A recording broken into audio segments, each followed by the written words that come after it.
entrepreneurs, it's one thing to build a small business and convince yourself that it is an asset of value.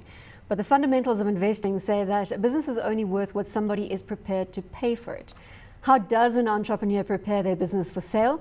And what are larger corporates looking for when they start trying to value a business that they are looking to acquire? For more, Gareth Ochse and Deepa Vallabh, partner at Webber Wentzel, they both join us on the desk now. Thanks so much for your time.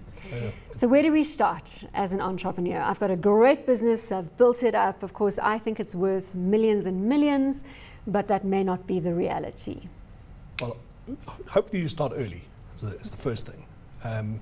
The key advice when someone's trying to prepare for sale is that they need to get going probably 5 years ahead of the event. And that's really about putting systems in place. It's really about building the story around what the business is worth, what it could be worth, making sure it's efficiently run, making sure that all the dots are dotted and the T's are crossed.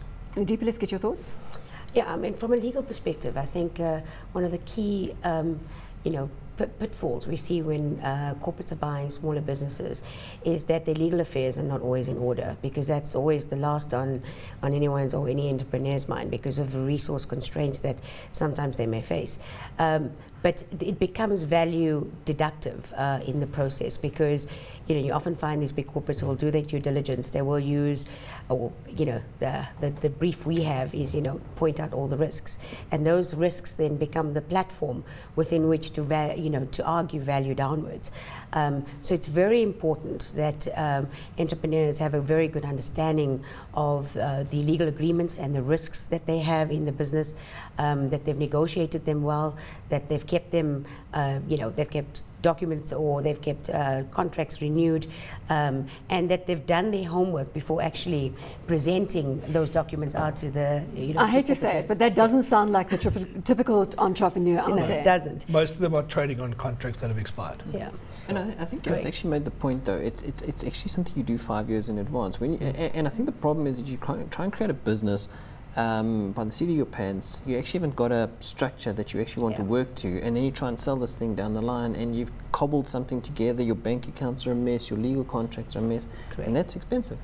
It is, absolutely, and the bottom line again in a small business is that you go out and you bat day by day. You get whatever contract comes in, and then you're so busy executing that unless you've got somebody who is detailed, who's focusing on putting the structures in place, you're probably not going to get to it. But then you're not building a real asset of value either.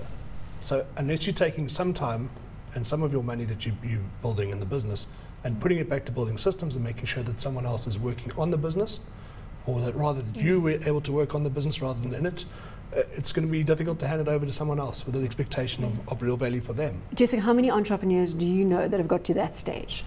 A couple, especially as I work a lot in IT, and a lot of mistakes come around without working with somebody who understands the business environment. So, for example, I've been speaking with the IDC in the past couple of weeks about what they look for in an investment, and they always look for the person with technical expertise or the inventor partnering with somebody who understands business, who understands the numbers.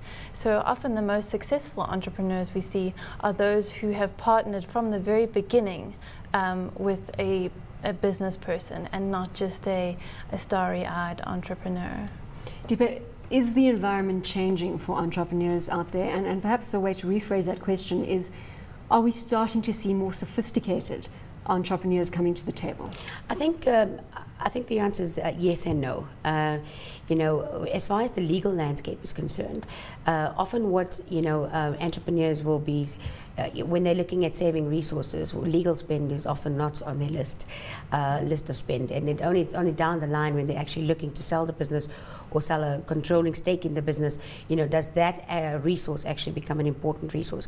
I think it's important for entrepreneurs to bear in mind that there are a number of smaller firms, boutique firms, niche commercial boutique firms who would be able to offer the service at a very competitive rate, and that it is always wise to actually get counsel before you end up signing contracts that are probably 10 years, leases that you can't get out of, leases that maybe have penalty clauses in them, acceleration clauses in them, and often when you're putting a business together and you're trying to get started, you agree to terms that you don't necessarily consider fully. And I think the only advice that I would give entrepreneurs is use the resource, use the time, and to make sure you actually understand the contracts. I'm going to go back into the mind of an entrepreneur right now and say that the term, whether it is Webber Wentzel or ENS or Worksman's, immediately you think money, money, money. To get somebody to advise me, that's for the likes of the big corporates, the ones that are listed on the JSE. Is that the reality? I don't think that's true. I think that in today's market, you can negotiate your rates. You can get advice from big firms. You don't necessarily have to get a partner on board on transactions like that. You can have a very appropriately qualified associate who can assist you with matters. And in fact, we do see matters, at a smaller business scale within Webber Wentzel. Often a lot of these big firms run corporate social programs, and which entrepreneurs are not aware of. Those are interesting matters to train our juniors on. So, the services are available out there. It's a matter of inquiring and using the time to actually make the inquiries. Gareth, it goes back to an educational drive perhaps needed in this space, just to take entrepreneurs through the process of building an asset of value and what is needed from a procedure and structure perspective. Sure, but just to go further on the point, a lot of this is straightforward common sense.